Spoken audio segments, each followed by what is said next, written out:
Yung mga baril natin, standby dyan sa ano, sa gantap. Meron pa kayong baril, sir? Meron pa Mga baril natin dyan, standby nyo dyan. Sir, recover kayo, una para ka. Ako natin, ako.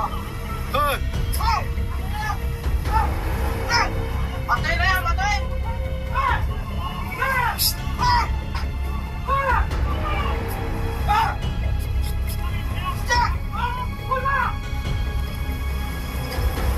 Moving on to our territorial defense operations or the West Philippine Sea issues. The Armed Forces of the Philippines remain resolute and undeterred in our commitment to protecting our sovereign rights and supporting our troops stationed in the West Philippine Sea. Despite the China Coast Guard's obstructions on May 19, our mission to resupply our valiant troops stationed in the BRP Sierra Madre in Ayungin Shoal was largely successful. While some essential supplies were seized and dumped overboard by the CCG, our brave soldiers managed to secure the majority of the items that were delivered. The CCG's aggressive and unprovoked interference not only jeopardized the safety and well-being of our personnel, but also violated and established international norms and protocols. Such behavior is unacceptable and undermines efforts to maintain peace and stability in the region. We will continue to carry out our missions with unwavering dedication, ensuring that our troops are well supplied and prepared to defend our nation's interests. The Armed Forces of the Philippines denies the reported allegations of gun pointing by our troops stationed in BRP Sierra Madre LS-57 in Ayungin Shoal to China Coast Guard personnel. Our personnel are governed by the rules of engagement and clearly acted with the highest level of professionalism, restraint, and discipline in the performance of their mission to safeguard our sovereignty and sovereign rights. Foreign vessels that venture dangerously close to our military vessel and in violation of safe distance protocols necessitate heightened vigilance and alertness from our personnel. Hence, our troops were seen on guard because of the CCG's provocative presence near BRP Sierra Madre. We reiterate our commitment to peace and stability in the region, as emphasized by President Ferdinand Marcos Jr. Any aggressive actions that threaten this peace and the safety of our troops and stations will be met with the necessary and appropriate measures. The AFP remains resolute in our duty to defend our nation and our people against any threat. More on territorial defense operations in the West Philippine Sea will be discussed by our Philippine Navy spokesperson for the West Philippine Sea, Commodore Roy Vincent Trinidad. Thank you. Good morning, everyone. First and foremost, we have monitored 125 ships on the 8 features to include Panatag and Julian Felipe. This is more or less the same from the 122 from last week. We'll be giving you the data. Secondly, the other day, the PLA conducted an exercise in Sabina Shoal from 1100 to 1800. This was repeated also yesterday. We were able to monitor and challenge all their actions in Sabina Shoal.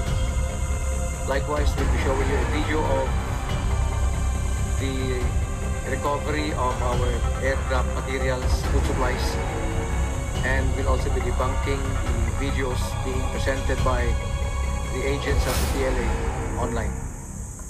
Can we have the video? This slide shows the ribs of the PLA Navy rushing to pick up the essential food supplies that were airdropped to our detachment on board LS-57. Yung panay na pa kanila. Next slide. Ipa-play mo lang yan.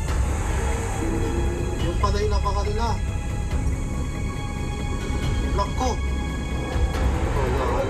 Lupitan nyo kanya ka. Lupitan nyo kanya. Ayun yung panadra. Yung item pa kayo, lupitan nyo. Yung item. Oo, kanila ano na natin na. Yung item nyo, lupitan nyo. Yung item.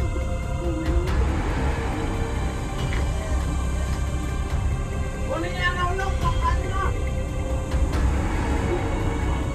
nila yan, nahulog yung tropa nila. Ah.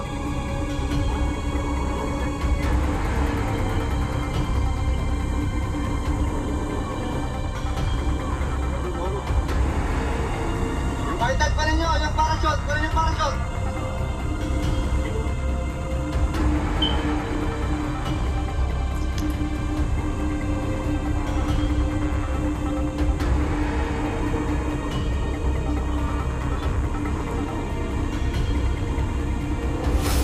Ako, meron pa parachute.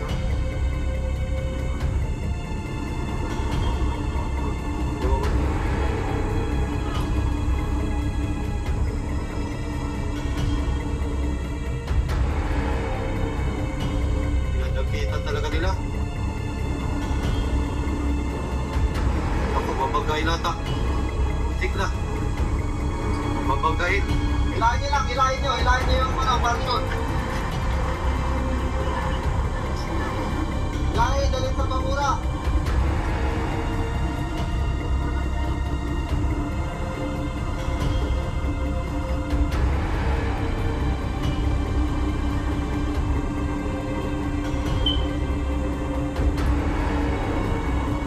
Picture na ako na video.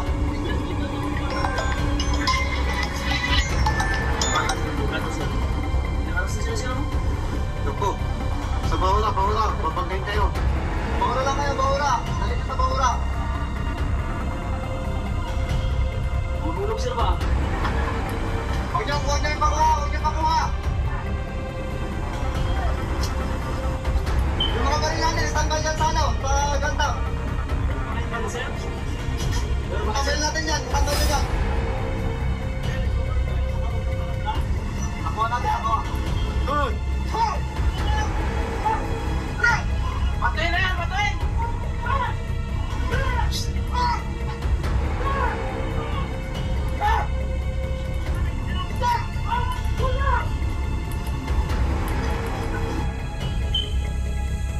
Masyadong malapit. Next slide, please. Another view of the Chinese troops harassing our rubber boats. Nakipag-agawan sila sa airdrop supplies natin. Next slide. More pictures of that. Next slide. This is a view from our rubber boat showing the second airdrop parcel that was retrieved by the PLA after opening it and found realizing that it's only foodstuff. They dumped this back into the sea, contrary to what they circulate online that we are polluting the seas. Next slide. Food supplies of the troops at LS-57. Next slide. Again, this is the second package that was airdrop retrieved by the PLA agents. They opened it thinking that there are some suspicious materials inside or equipment. When they realized it was all food stuff, they dumped this back into the sea. So we were able to retrieve what they dumped back. Again, contrary to all their claims. Next slide. More of the food supplies recovered. Next slide. So this is a online video showed by the PLA agents that we are polluting the seas.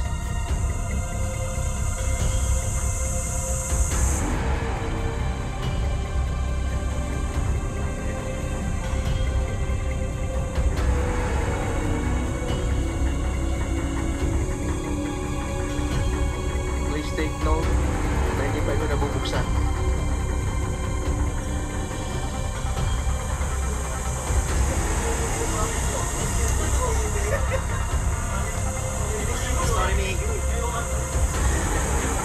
First and foremost, I would like to emphasize that the PLA agents have no authority to be within our exclusive economic zone.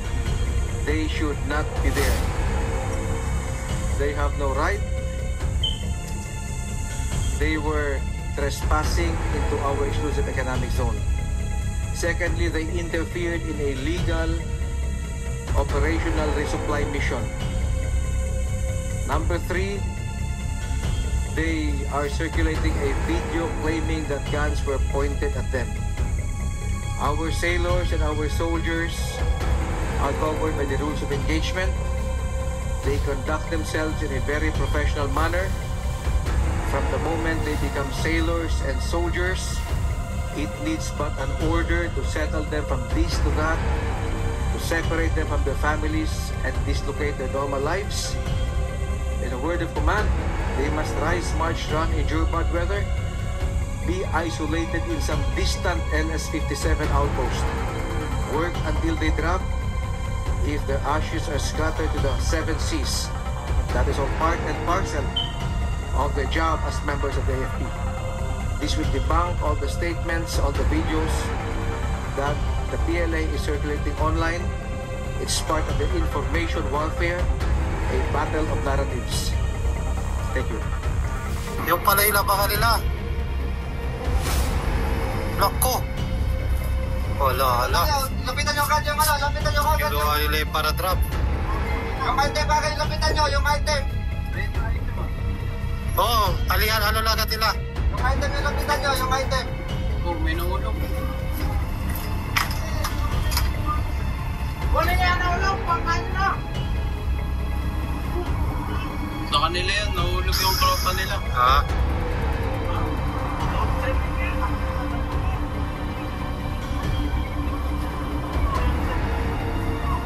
Nahulog. Yung item, kunin nyo, yung parachute, kunin yung parachute. Loko.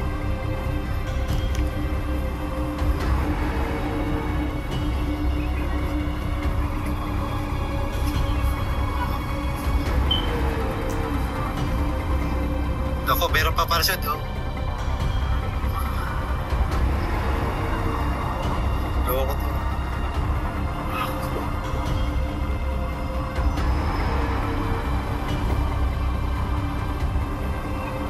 Pinadakitan talaga nila.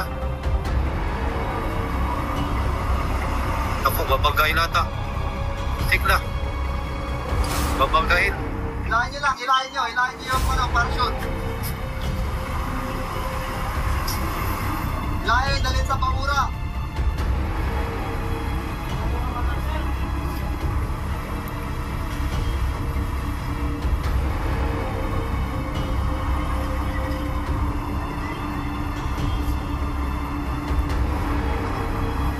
Lecture naman ko na video, ha?